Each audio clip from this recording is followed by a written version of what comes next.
അണ്ടർടേക്കിങ്സിനെ കുറിച്ച് പഠിച്ചു വന്നതിൽ പബ്ലിക് സെക്ടർ ഡിപ്പാർട്ട്മെന്റ് അണ്ടർടേക്കിങ്സ് പഠിച്ചു. അതിന്റെ എന്ത് കേട്ടു?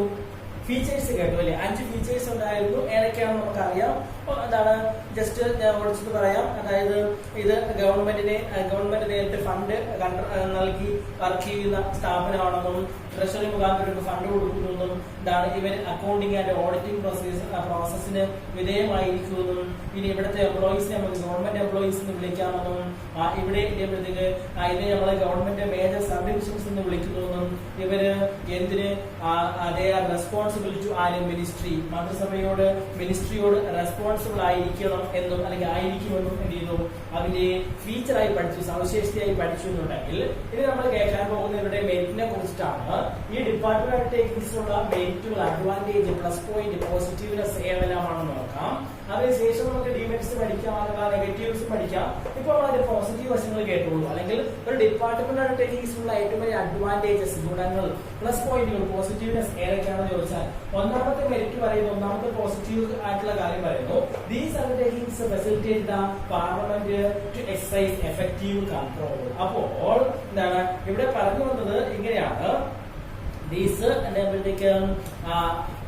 undertakings facilitate the parliament to exercise effective control over the operation. അപ്പോൾ എന്താണ് ഒരു ഓർഗനൈസേഷന്റെ എന്താണ് ഗവൺമെന്റിന്റെ ഒരു ഡിപ്പാർട്ട്മെന്റിന്റെ എന്നിവഴത്തേക്കും പ്രവർത്തനം, these undertakings facilitate the parliament to exercise effective control over the operation. അപ്പോൾ പാർലമെന്റിൽ ഇരുന്നുകൊണ്ട്, പാർലമെന്റ് മീൻസ് നിയമസഭ അല്ലെങ്കിൽ എന്ത് ചെയ്യുമ്പോഴത്തേക്ക് ലോകസഭയൊക്കെയാണ്, പാർലമെന്റിൽ ഇരുന്നുകൊണ്ട് ഭംഗിയായിട്ട് കൺട്രോൾ ചെയ്യാൻ പറ്റുന്ന ഒരു സംവിധാനമാണ് ഒരു ഡിപ്പാർട്ട്മെന്റ്. അപ്പോൾ എന്താണ് മന്ത്രിമാർ, അതൊക്കെ നേരത്തെ പറയാം, മന്ത്രിയുടെ കീഴിലായിരിക്കും അല്ലെങ്കിൽ മന്ത്രിസഭയുടെ കീഴിലായിരിക്കും എന്ന്. മന്ത്രിമാരടങ്ങുന്ന ഒരു ഭാഗം അല്ലെങ്കിൽ മന്ത്രിമാരുടെ ഒരു പിന്നെ കൂട്ടായ്മയാണ് ഡിപ്പാർട്ട്മെന്റുകളെ കൺട്രോൾ ചെയ്യുന്നത്. അതുകൊണ്ട് തന്നെ ഡിപ്പാർട്ട്മെന്റുകൾക്ക് ഭംഗിയായിട്ട് അവരുടെ പ്രവർത്തനങ്ങളെ ഈസി ആയിട്ട് മുമ്പോട്ട് കൊണ്ടുപോകാം. എഫക്റ്റീവ് കൺട്രോളിംഗ് ഓവർ ചെയ്യുമ്പോഴത്തേക്ക് ദി ഓർഗനൈസേഷൻ അണ്ടർടേക്കിങ്സ് എന്നാണ് ഓർത്ത് വെച്ചിരിക്കുക. ഇതിന്റെ കൺട്രോളിംഗ് പാർലമെന്റിൽ നിന്ന് നിയമം എഴുതി തയ്യാറാക്കി പുതിയ നിയമങ്ങളുടെ അടിസ്ഥാനത്തിൽ മുമ്പോട്ട് കൊണ്ടുപോകാൻ പറ്റുന്നവയാണ് ഡിപ്പാർട്ട്മെന്റ് അണ്ടർടേക്കിങ്സ്. രണ്ടാമത്തെ merit, it ensure high degree of public accountability. ഇത് എന്ത് ഉറപ്പ് നൽകുന്നു? It ensure high degree of public accountability. Accountability means responsibility എന്നാണ് ഇവിടെ ഉദ്ദേശിക്കുന്നത്. പൊതുജനങ്ങളോട് പൂർണ്ണമായ ഉത്തരവാദിത്വം പാലിക്കുന്നവർ, ഉത്തരവാദിത്വത്തോടുകൂടി വർക്ക് ചെയ്യുന്നവരായിരിക്കും ഡിപ്പാർട്ട്മെന്റ് അണ്ടർടേക്കിങ്സ്. അതുകൊണ്ടാണ് നമ്മൾ ആരോഗ്യ വകുപ്പിനെയും എന്തിനെയൊക്കെയും പോലീസ് വകുപ്പിനെയൊക്കെ പല കാര്യങ്ങൾക്കും ആശ്രയിക്കുന്നത്. കാരണം പൊതുജനങ്ങളോട് അവർക്ക് വിശാലമായ ഉത്തരവാദിത്വം ഉണ്ടായിരിക്കും. ഇപ്പോൾ തന്നെ നിങ്ങളുടെ എഡ്യൂക്കേഷൻ ഡിപ്പാർട്ട്മെന്റ് എടുത്ത് നോക്കൂ, നിങ്ങളുടെ വിദ്യാഭ്യാസ വകുപ്പിനെ എടുത്ത് നോക്കൂ. നിങ്ങൾക്ക് ഡെയിലി എന്ത് ചെയ്യുമ്പോഴത്തേക്ക് വിക്ടേഴ്സ് ചാനലിലൂടെ എന്ത് ചെയ്യുമ്പോൾ ഓരോരോ സബ്ജക്ട് മാറി എന്ത് ചെയ്യുമ്പോഴത്തേക്ക് ക്ലാസ് വരുന്നു അല്ലെ? അധ്യാപകരെ കൊണ്ട്, ഗവൺമെന്റ് തന്നെ ശമ്പളം കൊണ്ട് അധ്യാപകരെ കൊണ്ട് എന്ത് ചെയ്യിക്കുന്നു, ക്ലാസ് എടുപ്പിച്ച് അതിനെ വീഡിയോ ആക്കി ഓൺലൈനായിട്ട് നിങ്ങൾക്ക് എന്ത് ചെയ്യുമ്പോഴത്തേക്ക് ടിവിയിലൂടെ എന്ത് ചെയ്യുമ്പോൾ നിങ്ങൾക്ക് കാണിച്ചിരുന്നു. അപ്പോൾ നിങ്ങളോട് ഉത്തരവാദിത്വമുള്ള ഒരു ഡിപ്പാർട്ട്മെന്റ് ആണ് നിങ്ങളുടെ വിദ്യാഭ്യാസ വകുപ്പ്. അതുകൊണ്ടാണ് ഗവൺമെന്റ് എന്ത് ചെയ്യുമ്പോൾ അധ്യാപകരെ ഉപയോഗിച്ച് നിങ്ങൾക്ക് സ്കൂളിൽ പോകാൻ പറ്റാത്ത ഒരു സാധ്യത അല്ലെങ്കിൽ ഒരു സംവിധാനം ഇപ്പോൾ നമ്മുടെ നാട്ടിലുള്ളത് കൊണ്ട് എന്ത് ചെയ്യുന്നു, വീഡിയോയിലൂടെ ക്ലാസ് എടുത്ത് തരികയും നമ്മുടെ സ്കൂളിലെ അധ്യാപകര് നമുക്ക് നിങ്ങളുടെ വാട്സ്ആപ്പ് ഗ്രൂപ്പൊക്കെ ഉണ്ടാക്കിയിട്ട് അവരത് നോട്ട് അയച്ചു തരുന്നു, നിങ്ങളെ കൊണ്ട് വർക്ക് ചെയ്യിക്കുന്നു. ഇങ്ങനെയുള്ള പല ആക്ടിവിറ്റീസിനകത്ത് ഏർപ്പെടുന്നത് നിങ്ങളുടെ ഡിപ്പാർട്ട്മെന്റായ വിദ്യാഭ്യാസ വകുപ്പിന് നിങ്ങളോടുള്ള എന്തിന്റെ ഭാഗമാണ്? റെസ്പോൺസിബിലിറ്റിയുടെ ഭാഗമാണ്. അപ്പോൾ ഓരോ ഡിപ്പാർട്ട്മെന്റിനും അതാത് ഡിപ്പാർട്ട്മെന്റിന് കീഴിലുള്ള പ്രവർത്തനങ്ങളാണ് public accountability, high degree of public responsibility. പൊതുജനങ്ങളോട് പൂർണ്ണമായും താല്പര്യം കാണിക്കുന്നവരായിരിക്കും ഇത്തരം ഡിപ്പാർട്ട്മെന്റൽ ഓർഗനൈസേഷനുകൾ അല്ലെങ്കിൽ അണ്ടർടേക്കിങ്സുകൾ. അപ്പോൾ പൊതുജനം എവിടെയുണ്ടോ അവിടെയൊക്കെ അവരുടെ പല ആവശ്യങ്ങൾക്ക്, നമ്മൾ പല കാര്യങ്ങൾക്കും പല സ്ഥലങ്ങളിലാണ് പോകുന്നത്. അതെല്ലാം ഏതെങ്കിലും ഡിപ്പാർട്ട്മെന്റിന് കീഴിലായിരിക്കും. നേരത്തെ പറഞ്ഞ വില്ലേജ് ഓഫീസിന്റെ കാര്യം നേരത്തെ പറഞ്ഞായിരുന്നു. വില്ലേജിൽ പോകും നമ്മൾ വരുമാന സർട്ടിഫിക്കറ്റ് വാങ്ങിക്കാനോ ജാതി സർട്ടിഫിക്കറ്റ് വാങ്ങിക്കാനോ പോകുന്നു. അത് അവരുടെ ഉത്തരവാദിത്വം. നമുക്ക് ജാതി സർട്ടിഫിക്കറ്റ്, വരുമാന സർട്ടിഫിക്കറ്റ് അറിയാവുന്നത് റവന്യൂ ഡിപ്പാർട്ട്മെന്റ് ഉത്തരവാദിത്വം. ഇനിയിപ്പോ നമ്മൾ വീട്ടുകാരെ അടയ്ക്കാൻ പോകുന്നു, അതും നമ്മൾ റവന്യൂ ഡിപ്പാർട്ട്മെന്റിൽ പോകുന്നു. എന്നാൽ ബിൽഡിംഗ് ടാക്സ് അടയ്ക്കാൻ പോകണം, അങ്ങനെ ബിൽഡിംഗ് ടാക്സ് അടയ്ക്കാൻ പോകുമ്പോൾ എവിടെയാ പോവുക? പഞ്ചായത്തിൽ പോകുന്നു. അപ്പോൾ അത് മറ്റൊരു ഡിപ്പാർട്ട്മെന്റ്. അപ്പോൾ ഇങ്ങനെ പബ്ലിക്കുമായിട്ട് പൊതുജനങ്ങളുമായിട്ട് സ്ഥിരമായി എന്താണ് കോണ്ടാക്ട് ഉള്ള ബന്ധമുള്ള ഭാഗമാണ് ഈ ഡിപ്പാർട്ട്മെന്റൽ അണ്ടർടേക്കിംഗ്സ്. മൂന്നാമത്തെ മെറിറ്റ് പറയുന്നു നമുക്ക് the revenue earned by the enterprise goes to the treasury. അപ്പോൾ ഈ ഏതിലൂടെ കിട്ടുന്ന ഡിപ്പാർട്ട്മെന്റിലൂടെ കിട്ടുന്ന റവന്യൂ വരുമാനങ്ങൾ എന്താണ് ഇങ്ങോട്ട് കിട്ടുന്ന കാശിന് it is earned by the enterprise goes to treasury. നമ്മൾ നേരത്തെ പറഞ്ഞ ഗവൺമെന്റിന്റെ ബാങ്കായ ട്രഷറിയിലേക്ക് ഈ തുക പോകുന്നു. അതാണ് നേരത്തെ പറഞ്ഞത്. നമ്മൾ റവന്യൂ ഡിപ്പാർട്ട്മെന്റ് എന്ന് വിളിക്കാൻ കാരണം തന്നെ നമ്മൾ കരമടയ്ക്കുന്ന ഡിപ്പാർട്ട്മെന്റ് ആയതുകൊണ്ടാണ് കേട്ടോ. നമ്മുടെ വസ്തുവിന് കരമടയ്ക്കുമ്പോൾ ആ കരം വാങ്ങിക്കുന്ന തുക നേരിട്ട് അതായത് ആ വില്ലേജ് ഓഫീസിൽ നിന്നും എവിടെ എത്തുന്നു? ട്രഷറിയിൽ എത്തുന്നു. ഓക്കെ, പല പല ഘട്ടങ്ങളായിട്ട് ട്രഷറി. അപ്പൊ നമ്മുടെ കയ്യിൽ നിന്നും എന്ത് വരുമാനം അങ്ങോട്ട് ഗവൺമെന്റ് ഈടാക്കിയാലും അല്ലെങ്കിൽ എന്ത് തുക അങ്ങോട്ട് ഈടാക്കിയാലും ആ തുക എന്നുമ്പോഴത്തേക്ക് ഗവൺമെന്റിന്റെ റവന്യൂ ആണ്. ആ റവന്യൂ തുക ട്രഷറിയിൽ എത്തിച്ചേരുന്നു. അങ്ങനെ എത്തിച്ചേരുന്ന തുകയാണ് നമ്മൾ ഖജനാവിന്റെ തുക എന്നും അതാണ് നേരത്തെ പറഞ്ഞ ബഡ്ജറ്റിലൂടെ വർഷാവർഷം ഗവൺമെന്റ് പല ആവശ്യങ്ങൾക്ക് വേണ്ടി ഡിപ്പാർട്ട്മെന്റ് മുഖാന്തരം ചെലവഴിക്കുന്നു. ഓക്കെ, അപ്പോൾ നമ്മുടെ 12ാം ക്ലാസ് വരെയുള്ള വിദ്യാഭ്യാസം ഗവൺമെന്റ് മേഖലയിൽ ഫ്രീ ആയതുകൊണ്ട് എന്താണ് നമ്മൾ ഫീസ് കൊടുക്കാതെ പഠിക്കുന്നു. സ്കൂളുകളിൽ ഫീസ് കൊടുക്കാതെ പഠിക്കുന്നുണ്ട് ഗവൺമെന്റ് സ്കൂളുകളിൽ. എന്നാൽ അതിനു മേളിലേക്ക് പോകുമ്പോൾ പല പല കാര്യങ്ങൾക്ക് നമ്മുടെ കയ്യിൽ നിന്ന് ഫീസ് ഈടാക്കും, തുക ഈടാക്കും. അങ്ങനെ കിട്ടുന്ന തുകയെല്ലാം ഏത് എഡ്യൂക്കേഷൻ ഡിപ്പാർട്ട്മെന്റിന്റെ എന്താണ്? അതാണ് തീർച്ചയായിട്ടും എഡ്യൂക്കേഷൻ ഡിപ്പാർട്ട്മെന്റ് റവന്യൂ ആണ്, വരുമാനമാണ്. ഇപ്പൊ ആശുപത്രി പോകുമ്പോൾ നമ്മളെന്തുണ്ട് അവിടെ OP ടിക്കറ്റ് എടുക്കാൻ 10 രൂപ കൊടുക്കുന്നു അല്ലെ? ഒരാളെ എന്താണ് ഡോക്ടറെ കാണുന്നതിന് വേണ്ടി 10 രൂപ കൊടുക്കും. ഗവൺമെന്റ് ആശുപത്രിയാണല്ലേ. ആ 10 രൂപ എന്താണ് ആരോഗ്യ വകുപ്പിന്റെ വരുമാനത്തിന്റെ ഭാഗമാണ്. നമ്മൾ വാങ്ങിക്കുന്ന മരുന്ന് കാശ് കൊടുക്കുന്നുണ്ട്, അത് അവരുടെ വരുമാനത്തിന്റെ ഭാഗമാണ്. ഇങ്ങനെയുള്ള തുകകളെല്ലാം ഗവൺമെന്റ് ബാങ്കായ ട്രഷറിയിലേക്ക് പോകുന്നു. ഇനി മറ്റൊരു മെറിറ്റ് കൂടി പറയുന്നത് is most suitable since it is direct control by the ministry. അപ്പോൾ പൊതുജനങ്ങൾക്ക് ഏറ്റവും അനുയോജ്യകരമായ ഏറ്റവും സൂട്ടബിൾ ആയിട്ടുള്ള ഒരു എന്താണ് പബ്ലിക് സെക്ടർ ഓർഗനൈസേഷൻ ആണ് ഡിപ്പാർട്ട്മെന്റ് അണ്ടർടേക്കിംഗ്സ്. കാരണം it is direct controlled by the ministry. ഇതിനെ കൺട്രോൾ ചെയ്യുന്നത് നിയമസഭയും അല്ലെങ്കിൽ നിയമസഭയിലുള്ള മന്ത്രിമാരും മന്ത്രിസഭയും ഒക്കെയാണ് ഇതിനെ കൺട്രോൾ ചെയ്യുന്നത്. അങ്ങനെ ഗവൺമെന്റ് നേരിട്ട് ഇടപെടുന്നതുകൊണ്ട് ഡിപ്പാർട്ട്മെന്റൽ അണ്ടർടേക്കിംഗ്സ് ഏറ്റവും സൂട്ടബിൾ ആയിട്ടുള്ള ഒരു പബ്ലിക് സെക്ടർ ഓർഗനൈസേഷൻ ആണെന്ന് വിളിക്കാം. എന്ന് വെച്ചാൽ പൊതുജനങ്ങൾക്ക് ഈസിയായി ആശ്രയിക്കാൻ പറ്റുന്ന ഒരു മേഖലയാണ് ഡിപ്പാർട്ട്മെന്റൽ അണ്ടർടേക്കിംഗ്സ്. അങ്ങനെ ഡിപ്പാർട്ട്മെന്റ് അണ്ടർടേക്കിംഗ്സിലെ 4 മെറിറ്റ്, ആ 4 പോയിന്റ് പഠിക്കാനുള്ളൂ. ആ 4 മെറിറ്റുകൾ എന്ത് ചെയ്തു പഠിച്ചു. അപ്പോൾ ഡിപ്പാർട്ട്മെന്റ് അണ്ടർടേക്കിംഗ്സിന്റെ മെറിറ്റ് കേട്ടുവെങ്കിൽ ഇനി നമുക്ക് എന്തുകൂടെ കേൾക്കാം? ഡിമെറിറ്റ്സ് കൂടി കേൾക്കാം കേട്ടോ. പ്ലസ് ഉള്ളത് പോലെ ഏതൊരു കാര്യത്തിൽ നെഗറ്റീവ്സ് ഉണ്ടായിരിക്കും, പോരായ്മ ഉണ്ടായിരിക്കും, നെഗറ്റീവ് വശം ഉണ്ടായിരിക്കും. ആ നെഗറ്റീവ്സ് കൂടി പറയുമ്പോൾ ആ ഭാഗം കഴിയും, ഡിപ്പാർട്ട്മെന്റ് അണ്ടർടേക്കിംഗ്സിന്റെ ഭാഗം കഴിയും. അത്രേ അവിടെ പഠിക്കാറുള്ളൂ. നമുക്ക് അടുത്തത് ഗവൺമെന്റ് കമ്പനിയിലേക്കൊക്കെ പോകാം. അപ്പോൾ നമുക്ക് ഡിപ്പാർട്ട്മെന്റ് അണ്ടർടേക്കിംഗ്സിന്റെ പോരായ്മകൾ, നെഗറ്റീവ് വശങ്ങൾ എന്തൊക്കെയാണെന്ന് കേൾക്കാം. ഒന്നാമത്തെ ഡിമെറിറ്റ് പറയുന്നു it fail to provide flexibility. എന്താണ് ഇതിന്റെ ഏറ്റവും വലിയ പോരായ്മ? It fail to provide flexibility. Change, flexibility means change എന്നാണ്, മാറ്റം വരുത്തുക എന്നാണ്. അപ്പോൾ എന്ത് വരുത്തുന്നതിന് ചേഞ്ച് വരുത്തുന്നതിൽ ഇവിടെ എന്താണ് വളരെ വളരെ ബുദ്ധിമുട്ടാണ്. അപ്പോൾ ഒരു ഡിപ്പാർട്ട്മെന്റ് അണ്ടർടേക്കിംഗ്സ് ഫേസ് ചെയ്യുന്ന ഏറ്റവും വലിയ പോരായ്മ ഇതാണ് it fail to provide in the flexibility. എന്തില്ലായ്മ ചേഞ്ച് വരുത്താൻ പറ്റില്ല. അതായത് ഒരു ഡിപ്പാർട്ട്മെന്റ് പ്രവർത്തനങ്ങളിൽ എന്തെങ്കിലും മാറ്റം വരുത്തണമെങ്കിൽ നമ്മൾ നേരത്തെ പറഞ്ഞ മിനിസ്ട്രി അറിയണം. മിനിസ്ട്രി മുഖാന്തരം എഴുത്തുകുത്ത് ആ വർക്കുകൾ കഴിഞ്ഞ ശേഷം എന്ത് ചെയ്യുന്നുണ്ട്? തീർച്ചയായിട്ടും ഈ പറഞ്ഞ എത്രയെങ്കിലും നാളുകൾക്ക് ശേഷമായിരിക്കും ഒരു ഡിപ്പാർട്ട്മെന്റ് അണ്ടർടേക്കിംഗ്സിന്റെ പ്രവർത്തനം എന്ത് ചെയ്യുന്നത് സാധ്യമാക്കാൻ സഹായിക്കുന്നത്. അപ്പോൾ എപ്പോഴും നമ്മൾ വിചാരിക്കുന്ന പോലെ വളരെ പെട്ടെന്ന് മാറ്റം വരുത്താൻ പറ്റിയ ഒരു സംവിധാനമല്ല ഡിപ്പാർട്ട്മെന്റ് അണ്ടർടേക്കിംഗ്സ്. അപ്പോൾ പല പല പ്രോസസ്സിന്റെ അടിസ്ഥാനത്തിൽ ഇത് സമയമെടുത്ത് മാത്രമേ ഇവിടെ എന്ത് മാറ്റങ്ങൾ വരുത്താൻ പറ്റുള്ളൂ. അതിന് അങ്ങോട്ടും ഇങ്ങോട്ടും റെക്കോർഡിക്കൽ ചെയ്യുമ്പോഴത്തേക്ക് ഫയൽ വർക്ക് ഉണ്ടായിരിക്കും. അപ്പോൾ തീർച്ചയായിട്ടും ആ സമയബന്ധമാണ് ഇവിടുത്തെ പ്രവർത്തനങ്ങൾ. അപ്പോൾ തീർച്ചയായിട്ടും ഫ്ലെക്സിബിലിറ്റി കുറഞ്ഞ ഒരു ചെയ്യുമ്പോഴത്തേക്ക് സംവിധാനമാണ് ഡിപ്പാർട്ട്മെന്റ് അണ്ടർടേക്കിംഗ്സ്. സർവീസ്. അപ്പോൾ തീർച്ചയായിട്ടും ഇവിടെ എന്താണ് ഉള്ള പ്രശ്നം എന്തെന്ന് വെച്ച് കഴിഞ്ഞാൽ which is essential for smooth operation of the എന്താണ് വർക്കിംഗ്. ഒരു ഡിപ്പാർട്ട്മെന്റിന്റെ സ്മൂത്ത് വർക്കിങ്ങിന് ഈ പറഞ്ഞതുപോലെ നമ്മൾ വിചാരിച്ചപ്പോൾ കാര്യം നടക്കില്ല, അതിൻ്റെതായ ഒരു എന്തുണ്ട് രീതിയുണ്ട്. നമ്മളിങ്ങനെ വാക്കിയിട്ടുള്ളേ സർക്കാർ കാര്യം മുറ പോലെ എന്നൊരു വാക്കിയുണ്ട്. അപ്പൊ ഞാൻ നേരത്തെ ഒരു എക്സാമ്പിൾ പറഞ്ഞിട്ടായിരുന്നു കഴിഞ്ഞ നേരത്തെ ക്ലാസ്സിൽ. എന്തായിരുന്നു, നമ്മളിപ്പോ വില്ലേജ് ഓഫീസിൽ പോകുന്നു, വരുമാന സർട്ടിഫിക്കറ്റ് വാങ്ങിക്കാൻ പോകുന്നു. ചെന്ന ഉടനെ നമ്മുടെ വരുമാനം അവർ എന്താണ് പേപ്പറിൽ നോക്കി എഴുതി തരികയാണോ ചെയ്യുന്നത്? അല്ല, നമ്മുടെ ഒരു ആപ്ലിക്കേഷൻ വാങ്ങി വെച്ചിട്ട് അവർ പറയും 2 ദിവസം കഴിഞ്ഞു വരും, അല്ലെങ്കിൽ 3 ദിവസം കഴിഞ്ഞു വരും.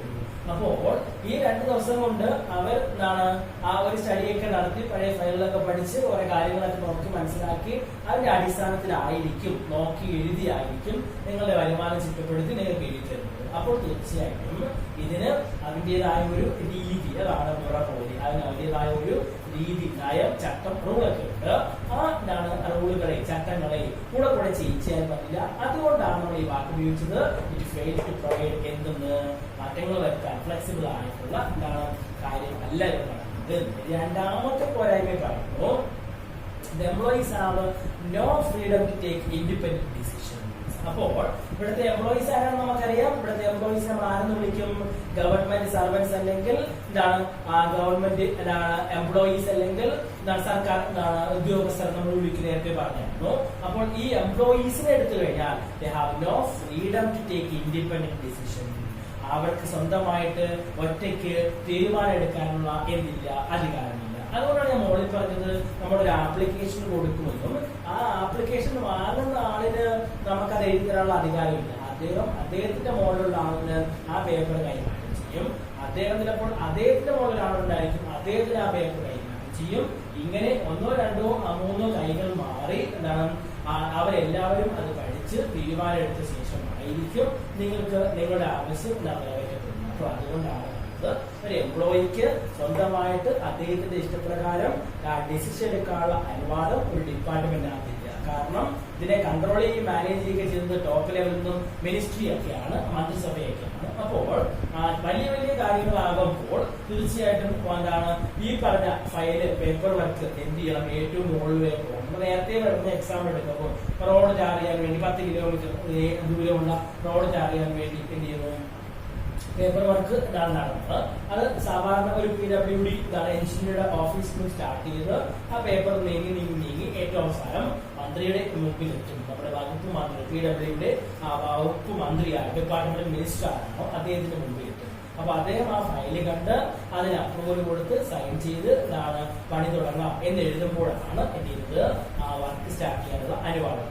അപ്പോൾ ചില കാര്യങ്ങളിൽ ഏറ്റവും ടോപ്പിൽ പോയിട്ടായിരിക്കും ഒരു ഡിപ്പാർട്ട്മെന്റിന്റെ പ്രവർത്തനം എന്താണ് സാധ്യമായി മാറുന്നത്. അപ്പോൾ അതുകൊണ്ടാണ് ഒരു സിംഗിൾ എംപ്ലോയിക്ക്, ഒരു ഇൻഡിവിജ്വൽ എംപ്ലോയിക്ക് സ്വന്തമായി തീരുമാനിക്കാനുള്ള അധികാരം ഡിപ്പാർട്ട്മെന്റൽ ഓർഗനൈസേഷനുകളിൽ ഇല്ല എന്ന് പറയാൻ കാരണം.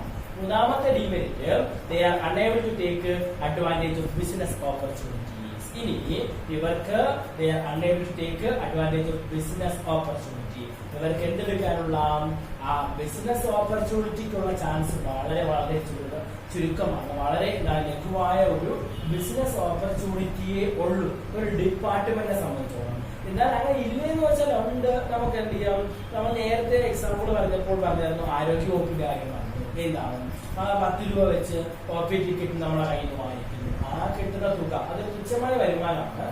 അങ്ങനെയുള്ള തുകകളെയും എന്താണ് ഡിപ്പാർട്ട്മെന്റുകൾക്ക് വരുമാനമായി ഉള്ളൂ. എന്നാൽ ഇല്ലെന്ന് ചോദിച്ചാൽ ഉണ്ട്. അങ്ങനെയുള്ള ചില ഡിപ്പാർട്ട്മെന്റുകളുണ്ട്. ഇപ്പൊ നമുക്ക് വനം വകുപ്പിനെ എടുക്കാം. വനം വകുപ്പിന് എന്ത് ചെയ്യുമ്പോൾ വനം വകുപ്പുകാർ തന്നെ മരം വെച്ച് പിടിച്ച് തേക്കോ അല്ലെങ്കിൽ ഈട്ടിയോ അങ്ങനെയൊക്കെയുള്ള മരങ്ങൾ വെച്ച് പിടിപ്പിച്ച് മരങ്ങൾ വളർത്തിയെടുക്കും. അതിനുശേഷം ഒരു പരിധി ആകുമ്പോൾ അതിനൊക്കെ പ്രായം, ഒരു പ്രത്യേക പ്രായമുണ്ട്. ആ പരിധി കഴിയുമ്പോഴത്തേക്ക് ഈ മരങ്ങൾ മുറിച്ച് എന്ത് ചെയ്യാറുണ്ട്? ലേലം ചെയ്ത് വെക്കാറുണ്ട്, അല്ലെ? അപ്പോൾ അതിലൂടെ കിട്ടുന്ന വലിയ തുകയായിരിക്കും. അല്ലെങ്കിൽ ഇപ്പോൾ എന്ത് ചെയ്യുമ്പോഴത്തേക്ക് മണൽ വാരി, നിങ്ങൾ ഇപ്പോൾ പേപ്പറിലൊക്കെ കേട്ടതാണ്, എന്ത് ചെയ്യുമ്പോഴത്തേക്ക് ഡാമുകളിനകത്ത് അടിഞ്ഞുകൂടിയിരിക്കുന്ന മണൽ ഉണ്ടാവുന്നത് വാരി വൃത്തിയാക്കും. അങ്ങനെ മണൽ വാരിയെടുക്കുമ്പോൾ അതിനെന്ത് കിട്ടും? തീർച്ചയായിട്ടും അത് പുറത്ത് ലേലം ചെയ്ത് വെക്കുമ്പോൾ അതിന് കാശ്. അപ്പോൾ ഇങ്ങനെ ചില വരുമാനമുള്ള ഡിപ്പാർട്ട്മെന്റുകളുണ്ട്. പക്ഷേ പൂർണ്ണമായിട്ടും എല്ലാ ഡിപ്പാർട്ട്മെന്റുകൾക്കും ഹൈ എമൗണ്ട് വരുമാനമൊന്നുമില്ല. നമുക്ക് എഡ്യൂക്കേഷൻ ഡിപ്പാർട്ട്മെന്റ് തന്നെ എടുക്കാം, വിദ്യാഭ്യാസ വകുപ്പിന്റെ എടുത്തു. വിദ്യാഭ്യാസ വകുപ്പിൽ എന്തെങ്കിലും വരുമാനം വരുന്നുണ്ടോ എന്ന് ചോദിച്ചാൽ ചെറിയ അളവിലേക്ക് നിങ്ങൾ പരീക്ഷയ്ക്ക് ചിലപ്പോൾ 100 രൂപ ഫീസ് അടയ്ക്കും, ഇങ്ങനെയൊക്കെയുള്ള വരുമാനം വരും. അല്ലാണ്ട് ഹൈ ബിസിനസ് ഓപ്പർച്യൂണിറ്റികളാവാം എന്താണ് സാഹചര്യം ഈ പറഞ്ഞ ഡിപ്പാർട്ട്മെന്റ് അണ്ടർടേക്കിംഗിൽ ഇല്ല. ഇനി പറയുന്നത് ഡേ ടു ഡേ ഓപ്പറേഷൻ. ഇനിയും ഒരു ഡിപ്പാർട്ട്മെന്റ് അണ്ടർടേക്കിംഗ് എടുക്കുമ്പോൾ in day to day operation. ദൈനംദിന കാര്യങ്ങളിൽ ഈ ഡിപ്പാർട്ട്മെന്റ് അണ്ടർടേക്കിംഗ്സിന് റെഡ് ടാപ്പിസം എന്നൊരു സംവിധാനത്തിന്റെ ഇതാണ് പ്രശ്നം. വാട്ട് ഇസ് റെഡ് ടാപ്പിസം എന്ന് ചോദിച്ചാൽ എന്താ? ചുവപ്പ് നാട നയം. മലയാളത്തിൽ വിളിക്കുമ്പോൾ ചുവപ്പ് നാട നയം എന്ന് വിളിക്കുന്നു. അപ്പോൾ ഒരു ഡിപ്പാർട്ട്മെന്റൽ ഓർഗനൈസേഷന്റെ ദൈനംദിന ഡേ ടു ഡേ ഓപ്പറേഷൻ ദൈനംദിന കാര്യങ്ങൾ ദൈനംദിന പ്രവർത്തനങ്ങളെ കൺട്രോൾ ചെയ്തിട്ട് ചുവപ്പ് നാട നയം വളരെയധികം എന്താണ് പ്രധാനപ്പെട്ട ഒരു ഫാക്ടർ ആയിരിക്കും. എന്താണ് ചുവപ്പ് നാട നയം എന്ന് പറയുമ്പോൾ നിങ്ങൾ നേരത്തെ പറഞ്ഞ പോലെ ഒരു വില്ലേജിലോ പഞ്ചായത്തിലോ ഒക്കെ പോകുമ്പോൾ അവിടെ ജോലിക്ക് ഇരിക്കുന്ന ആൾക്കാരുടെ ഫ്രണ്ടില് കുറേയധികം പേപ്പറുകൾ വെച്ച് കെട്ടി വെച്ചിരിക്കുന്നതാണ് അല്ലെ. ഒരു ഫയൽ ബോർഡിനകത്ത് ആ ഫയലിന്റെ നാട അല്ലെങ്കിൽ അതിന്റെ കവറിംഗ് നിങ്ങൾ ആലോചിച്ച് നോക്കി, സങ്കല്പിച്ച് നോക്കി, അത് ചുവപ്പ് കളറായിരിക്കും. കേരള സർക്കാരിനൊക്കെ എഴുതിയിരിക്കുമല്ലോ, എന്നാലും അത് ചുവപ്പ് കളറിലായിരിക്കും. അതൊരു ഫയലാണ്. ആ ഫയല് ചിലപ്പോൾ ഒരു എന്തെങ്കിലും ഒരാളുടെ ജീവിതമായിരിക്കും ആ ഫയലിനകത്ത് ഉണ്ടായിരിക്കും എന്ന് പറയുന്നത്. അങ്ങനെ ഓരോ നിയമത്തിന്റെ കാര്യങ്ങൾ ഇപ്പോൾ ഒരാൾ ഗൾഫിൽ പോകുന്നതിന് മുമ്പ് അയാളുടെ പേരിൽ പാസ്പോർട്ട് എടുക്കാൻ ചെല്ലുമ്പോൾ അയാളുടെ പേരിൽ ക്രിമിനൽ കുറ്റങ്ങളൊന്നും തന്നെ ഇല്ല എന്ന് ആ സ്ഥലത്തെ അയാൾ താമസിക്കുന്ന സ്ഥലം എന്ത് ചെയ്യണം? എഴുതി കൊടുക്കണം. അയാളുടെ പേരിൽ ക്രിമിനൽ കുറ്റങ്ങളൊന്നും തന്നെ ഇല്ല, എന്നാലേ ഒരു പാസ്പോർട്ട് കൊടുക്കുള്ളൂ. ഇപ്പൊ നേരെ മറിച്ച് ആ ഇതിപ്പോ ഏവന് കുഴപ്പക്കാരനാണ്, നാട്ടിൽ അടിയുള്ളതൊക്കെ ഉണ്ടാക്കുന്നതാണ്. അപ്പൊ ഇവന്റെ പേരിൽ കേസ് വേറെ എന്തൊക്കെ കേസുണ്ട്, ബാക്കി എന്തൊക്കെ പ്രശ്നങ്ങളുണ്ട് എന്ന് പഠിക്കട്ടെ എന്ന് പറഞ്ഞ് അവന്റെ ആപ്ലിക്കേഷൻ വാങ്ങി ഫയലിനകത്ത് കെട്ടിയെന്ന് വെച്ചു. ഇനി എന്തെങ്കിലും അയാൾ ചിലപ്പോൾ 1 മാസം അല്ലെങ്കിൽ 2 മാസം ഇവരെ കുറിച്ചിട്ട് അന്വേഷണമൊക്കെ നടത്തി കുറേയധികം കാര്യങ്ങളൊക്കെ നടന്ന് 3 മാസം കഴിയുമ്പോഴായിരിക്കും ആ ഫയൽ പിന്നെ തുറക്കുക. അപ്പോൾ അത്രയും കാലം ആ ഫയലിന് കെട്ടിവെച്ചിരിക്കുന്നു. റെഡ് ടാപ്പിസം ഉദ്ദേശിച്ച് ചുവപ്പ് നാടകത്ത് റെഡ് ടാപ്പിസം എന്നത് എന്താണ്? ചുവപ്പ് നാടക നയമാണ്. ഇങ്ങനെ ആ ചുവപ്പ് നാണയിൽ കുടുങ്ങി ഡിപ്പാർട്ട്മെന്റുകളുടെ പ്രവർത്തനങ്ങൾ പലപ്പോഴും പകുതി വഴി കൊണ്ടുപോകാറുണ്ട്. ഇപ്പൊ നമ്മൾ നേരത്തെ റോഡ് ടാറിന് വേണ്ടി വീതിക്ക് എടുത്തെടുത്ത് പോവുകയാണ്. പകുതി എത്തിയപ്പോഴത്തേക്ക് 2 വീട്ടുകാർ അവസ്ഥ വെക്കുന്നില്ല. അവരോടനെ എന്ത് ചെയ്യും? കേസ് കൊടുത്ത് അപ്പോൾ കോടതി കേസിന് ഫയൽ കോടതിയിലാവുമ്പോഴത്തേക്ക് കോടതി പറയും ഒരു തീർപ്പുണ്ടായിട്ട് ബാക്കി സമയം എടുത്താൽ മുന്നോട്ട് എടുക്കണം. അപ്പോൾ എന്ത് ചെയ്യുന്നുണ്ട്? ആ റോഡിന്റെ വീതി കൂട്ടുന്ന പ്രവർത്തനമാണെങ്കിൽ ചിലപ്പോൾ അവിടെ നിന്ന് ചിലപ്പോൾ 2 വർഷം അല്ലെങ്കിൽ 5 വർഷം വരെയൊക്കെ നീണ്ടുപോകും. അങ്ങനെ ഡേ ടു ഡേ ആക്ടിവിറ്റീസിന് എന്തെങ്കിലും അഫക്ട് ചെയ്യുന്ന ആ രീതി എവിടെയുണ്ട്? ഡിപ്പാർട്ട്മെന്റ് അണ്ടർടേക്കിംഗ്സിലുണ്ട്. ഇതാണ് റെഡ് ടാപ്പിസം. കാരണം ഒരേ ഒരു പോരായ്മ കൂടി മാത്രം, there is a lot of political interference. ഏറ്റവും പ്രധാനപ്പെട്ട പോരായ്മയിൽ ഈ ഡിപ്പാർട്ട്മെന്റ് അണ്ടർടേക്കിംഗ്സിലാണ് തന്നെയാണ് ഒരു ഡിപ്പാർട്ട്മെന്റ് അണ്ടർടേക്കിംഗ്സിനെ സംബന്ധിച്ചോളം there is a lot of political interference. എന്തിന്റെയും പൊളിറ്റിക്കൽ ഇന്റർഫറൻസിന്റെ എന്തുകൂടിയും ആവശ്യകത, മീൻസ് ഇടപെടൽ, രാഷ്ട്രീയ ഇടപെടലിന്റെ അളവ് ഇവിടെ എന്തായിരിക്കും? കൂടുതൽ. There is lot of political interference. രാഷ്ട്രീയക്കാരുടെ ഇടപെടൽ ഇവിടെ എന്തായിരിക്കും? കൂടുതലായിരിക്കും. അപ്പോൾ ആ രാഷ്ട്രീയക്കാർ എവിടെ നോക്കിയാലും ഇപ്പൊ നമ്മൾ പഞ്ചായത്തില് നമുക്ക് എന്തെങ്കിലും ഒരു കാര്യം വരുമ്പോൾ നമ്മൾ ആദ്യം ആരെ വിളിക്കുക? നമ്മുടെ മെമ്പർ വിളിക്കും അല്ലേ?